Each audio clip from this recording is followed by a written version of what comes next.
औज़ुबिल्लाहिमिनश्शैतानिर्रजीम बिस्मिल्लाहिर्रहमानिर्रहीम। आज हम जिस टॉपिक पे डिस्कस करेंगे फ़ॉरेन एक्सचेंज मैनुअल में कुछ स्टेट बैंक ऑफ पाकिस्तान ने सर्कुलर नंबर 8 इशू किया है 2021 का। इसमें एक्सचेंज पॉलिसी डिपार्टमेंट ने एक अमेंडमेंट की है कुछ कि अगर कोई बंदा फ़ॉरेन करेंसी में डील करता है या कोई फ़ॉरेन में करेंसी पर लेन देन करता है या इन सिंपल वर्ड कोई USD, डॉलर, GBP या यूरो में अगर कोई लेन देन करता है तो उसके लिए अटेंशन है कि एक specific instruction state bank of Pakistan ने इशू की हैं जो उन सब लोगों को अफेक्ट करेगी। ओवरऑल इसका अगर हम देखें कि इसकी पॉलिसी है क्या, तो पॉलिसी ओवरऑल ये है कि स्टेट बैंक ने रिस्ट्रिक्ट कर दिया है कि अगर कोई बंदा परचेज़ करना चाहता है डॉलर तो वो 10,000 या इससे कम एक दिन में परचेज़ कर सकता है, इससे ज़्यादा परचेज़ नहीं कर सकता। और कोई भी बंदा 1 लाख से ज़्यादा डॉलर परचेज़ नहीं कर सकता पूरे साल के अंदर। अब इसको उन्होंने आइडेंटिफाई करने के लिए कि 10,000 किस मकसद के लिए कोई परचेज़ करेगा, किधर किधर से परचेज़ करेगा एक दिन में, और अगर 1 लाख में वो मैक्सिमम 1 साल में 1 लाख परचेज़ कर सकता है तो इसके लिए भी उन्होंने डिस्कस किया है। उन्होंने प्रोसीजर बताया है कि कैसे 1 लाख तक उसको रिस्ट्रिक्ट करना है। जितनी भी एक्सचेंज कंपनीज हैं B कैटेगरी की या कोई भी वो जो फॉरेन एक्सचेंज में डील करते हैं उन सब के ये ऊपर लागू होती है। इवन बैंक्स के ऊपर भी ये लागू होती है और हर बंदा जो इसको लेना चाह रहा है, डॉलर को लेना चाह रहा था, उसको ये कंट्रोल करेगा। अब हम डिस्कस करते हैं कि इस तरह का जो मैयर इन्होंने लिया है इसका ऑब्जेक्टिव क्या है। इसका बेसिकली ऑब्जेक्टिव ये है कि जो फॉरेन करेंसी है उसके बहुत सारे लोग पैदल पे परचेज़ करना जा रहे थे। जैसे ही लोग उसको परचेज़ की तरफ जाते हैं तो जो फॉरेन करेंसी है उसके रेट तो इंक्रीज़ होना शुरू हो जाते हैं, उसकी वैल्यू अप्रिशिएट होना शुरू हो जाती है। जो हमारी लोकल PKR है ये वैल्यू डाउन होना शुरू हो जाती है, तो अप्रिसिएशन उसकी जो है उसकी डिमांड इंक्रीज़ करना शुरू कर देती है, जिस वजह से पाकिस्तान की जो करेंसी है इसकी कदर में कमी शुरू हो जाती है। तो इसको रोकने के लिए स्टेट बैंक ने किया है कि हर एक बंदा जिसको ज़रूरत नहीं है और वो स्पेकुलेशन पर्पज़ के लिए इस्तेमाल करता है, मतलब वो चाहता है कि मैं कम पे लूँगा, सपोज़ मैं आज 178 रुपये पे लेता हूँ, कल 179 रुपये होगा तो मैं 179 पे सेल करके इसको दोबारा अपना पैसा अर्न करूँगा। तो जो स्पेकुलेशन पर्पज़ के लिए कोई भी बंदा इस्तेमाल करना चाह रहा है, स्पेकुलेशन पर्पज़ के लिए डॉलर ले दे रहा है, तो उसको स्टेट बैंक ने रिस्ट्रिक्ट कर दिया है कि वो बंदा ऐसा स्पेकुलेशन पर्पज़ के लिए कोई अगर लेना चाहता है तो एक तो ये जुर्म है, दूसरा अगर कोई ऐसा पकड़ा गया तो उसके ऊपर कार्रवाई होगी, तीसरा उसको रिड्यूस करने के लिए ये स्टेप लिया गया है कि उसको उसकी जो परचेजिंग पावर है उसको कम किया जाए। अब इसका हम देखते हैं कि जनरल पब्लिक में इसका क्या इम्पेक्ट होगा। अब जनरल पब्लिक की नीड क्या होती है? जनरल पब्लिक की डॉलर परचेज़ करने की एक ही 3 नीड्स हो सकती हैं। या तो उसने को बाहर पाकिस्तान से ट्रैवल करना है, या उसने कोई अपनी मेडिकल के लिए वहाँ से कोई मेडिकल फैसिलिटी अवेल करनी है, या वहाँ पे पढ़ने जाना है।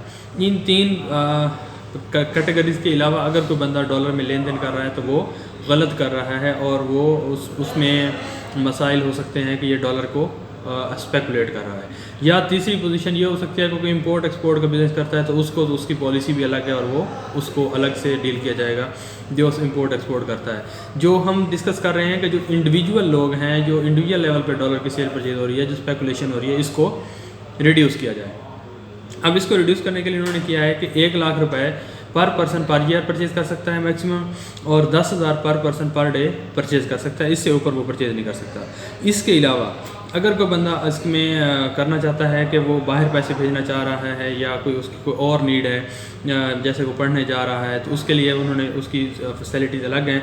जैसे एजुकेशन में पढ़ने के लिए जा रहा है बाहर किसी यूनिवर्सिटी में, तो उसको 50,000 रुपये पर इनवाइस के में 50,000 USD वो उसको अलाउ है। अगर कोई इसी तरह कोई वो करने जा रहा है, क्या कहते हैं, अगर कोई स्टूडेंट पढ़ने जा रहा है तो उसको 70,000 रुपये पर USD मिलेगा। और अगर कोई इस तरह कर सकते हैं कि कोई अपनी मेडिकल की फैसिलिटी लेना चाह रहा है, हॉस्पिटल से इलाज करवाना चाह रहा है, तो $50,000 उसको मिल सकते हैं, तो वो मतलब परचेज़ कर सकता है, वो कानूनी है। इसके अलावा अगर कोई किसकी की जेन्युइन नीड है, कोई वो अपनी नीड डिस्क्राइब कर सकता है कि मेरी ये फलां स्पेसिफिक नीड है, उस नीड के सपोर्टिंग डॉक्यूमेंट दे के वो डॉलर परचेज़ कर सकता है और उसको 1 लाख से ऊपर की फैसिलिटी मिल सकती है, या उसको 10,000 से ज़्यादा भी उसको फैसिलिटी मिल सकती है। लेकिन ये अप्रोच करना पड़ेगा उसको, SBP की जो है बैंकिंग सर्विस कॉर्पोरेशन में एक फॉरेन एक्सचेंज ऑपरेशन डिपार्टमेंट है, वहाँ पे उसको कंसल्ट करना पड़ेगा और वहाँ से इसको परमिशन लेनी पड़ेगी। अब तीसरा क्वेश्चन है कि how do bank facilitate foreign currency need two of individual, कि बैंक किस तरह इसको डील करेंगे, ये स्पेसिफिक रेगुलेशन आई है। तो सारे बैंक का एक FX पोर्टल है ऑनलाइन, मेरी FX पोर्टल पे एक वीडियो पड़ी है, मीज़ान बैंक का भी एक FX पोर्टल है। तो एक FX पोर्टल के थ्रू अपनी वो रिक्वेस्ट जो है, अब उसको इस डिपार्टमेंट में जाने के लिए या तो वो लाइनों में लगा रहे, उससे बेटर है कि वो किसी भी बैंक की वेबसाइट पे जाके उसके पोर्टल पे जाके FX पोर्टल में अपना रजिस्टर करे और अपनी जो ट्रांजैक्शन की रिक्वेस्ट है वो फॉरवर्ड कर दे। वो जो पेमेंट है एजुकेशन एक्सपेंस की, मेडिकल एक्सपेंस की जो है वो बैंक के थ्रू वहाँ पर जाएगी, वहाँ से परमिशन मिल जाएगी और परमिशन जैसे ही होगी तो वो बैंक आपको प्रोवाइड कर देगा। तीसरा है कि अगर ये जो लिमिट 10,000, 1 लाख और 10,000 की सेट की गई है, इससे होगा क्या? इससे यही ऑब्जर्व किया जा रहा है कि जो स्पेकुलेशन गेन पर्पज लोग कर रहे हैं, जैसे मैं डिस्कस कर चुका हूँ पहले, जो स्पेकुलेशन के लिए जो लोग इस्तेमाल कर रहे थे, तो उस स्पेकुलेशन को रोकने के लिए ये बेसिकली इम्पोज किया गया है। अच्छा, 1 लाख और 10,000 जो पर डे है ये अप्लीकेबल है purchase of FCY in cash. अब यहाँ पे है कि क्या मैं कैश में FCY परचेज कर रहा हूँ सिर्फ उसी पे लागू होता है, या मैं अगर बैंक ट्रांसफ़र करवा लूँ, मैं वायर ट्रांसफ़र करवा लूँ, मैं स्विफ्ट करवा लूँ, कुछ भी करवा लूँ तो हो सकता है?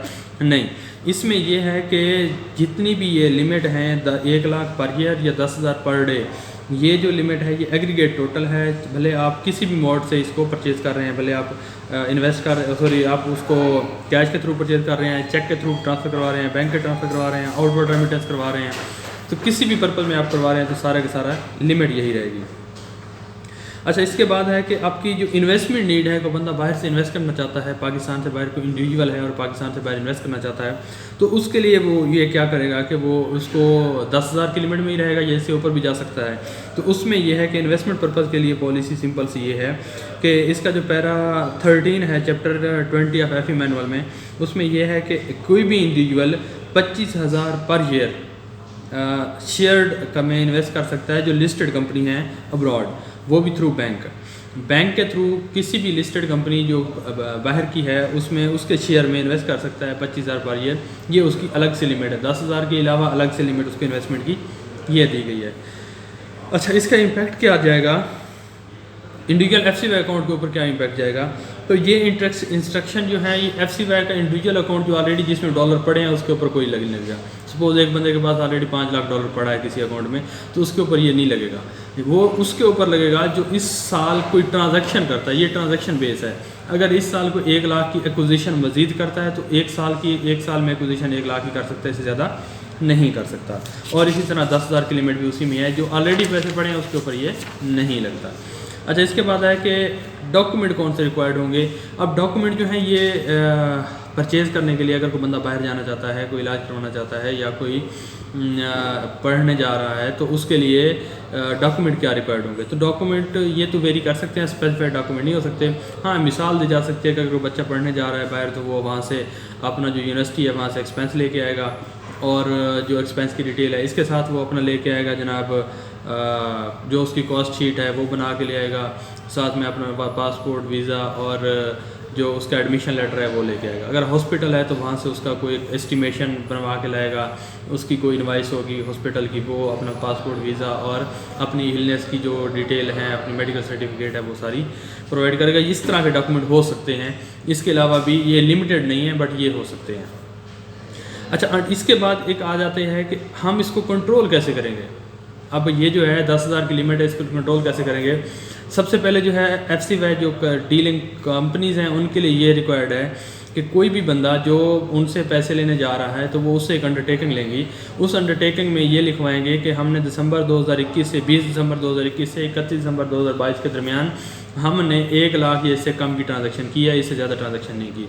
और दूसरी साथ में एक अंडरटेकिंग देगा कि मैंने 10,000 की ट्रांजैक्शन आज के दिन में किया है, इससे ज़्यादा मेरी और कोई एक्विजिशन नहीं है। ये अंडरटेकिंग वहाँ पे सबमिट करवाएगा, उसके बाद वो लेगा और साथ में उसके सारे डॉक्यूमेंट भी लेगा। जो एक्विजिशन कंपनी है, जो कंपनी है वो उससे उसके पासपोर्ट कॉपी, उससे आइडेंटिटी डॉक्यूमेंट, मतलब उसकी बायोमेट्रिक हो सकती है, उसका शनाख्ती कार्ड हो सकता है, उसका एड्रेस हो सकता है, इसके आइडेंटिटी डॉक्यूमेंट जितने भी उसको अवेलेबल हो सकते हैं वो वहाँ से रिसीव करेंगे ताकि बंदे की आइडेंटिफिकेशन हो और उसको एक प्रॉपर सिस्टमाइज़ करेंगे।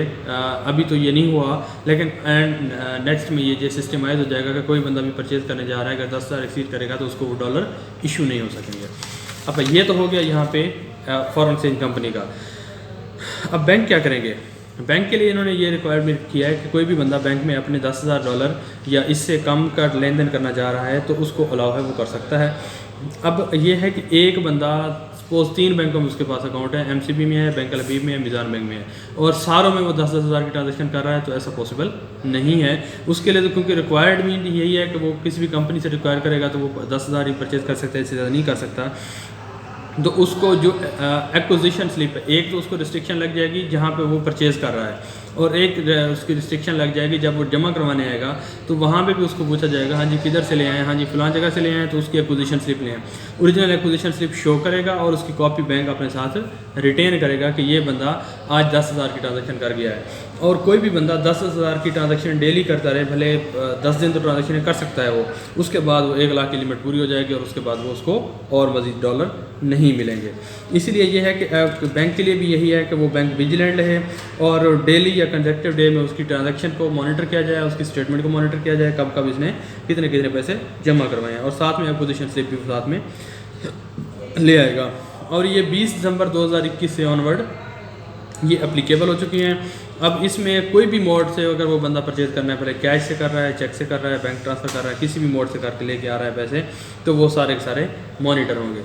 नटशेल इसका यही है कि आपने जो डॉलर है उसकी लेन देन को बैंक कम करने जा रही हैं, गवर्नमेंट कम करना चाह रही है, तो उसके लिए यही एक उन्होंने टूल ढूंढा है कि 10,000 से ज़्यादा कोई बंदा एक दिन में परचेज़ ना कर सके डॉलर, और 1 लाख उसके पास मैक्सिमम लिमिट हो जिसमें वो 10 डॉलर परचेज। अच्छा 1 लाख की तो डॉलर की बात हो रही है। अब कोई बंदा यूरो लेना चाहता है तो उसके लिए क्या होगा? यूरो में ये होगा कि 10,000 डॉलर के इक्विवेलेंट जितनी अमाउंट बनेगी उतने यूरो ले सकता है, या 10,000 डॉलर के इक्विवेलेंट जितने GBP बनेंगे उतनी अमाउंट GBP के ले सकता है। और इसी तरह 1 लाख डॉलर की जितनी अमाउंट बनेगी उतने के इक्विवेलेंट डॉलर GBP या यूरो ले सकता है। तो मतलब उसका जो बेंचमार्क है वो ये डॉलर को रखा जाएगा और डॉलर की वैल्यू को मुतय्यन करते हुए आगे उसको देखा जाएगा कि वो कितने पैसे रख सकता है या उसमें कितने नहीं ले सकता है, उसके अकॉर्डिंगली वो भी हो जाएगा।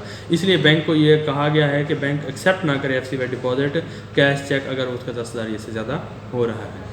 इसके रिलेटेड अगर कोई मजीद कोई क्वेश्चन हो तो वो मुझसे पूछ सकते हैं। FX पोर्टल के बारे में पूछना हो तो FX पोर्टल के बारे में ऑलरेडी मेरी वीडियो पड़ी है मेरे चैनल पे, वो आप सर्च कर सकते हैं। FX पोर्टल के थ्रू आप अपनी रिक्वायरमेंट है डॉलर की परचेज सेल की वो भी कर सकते हैं। जज़ाकल्लाह खैर।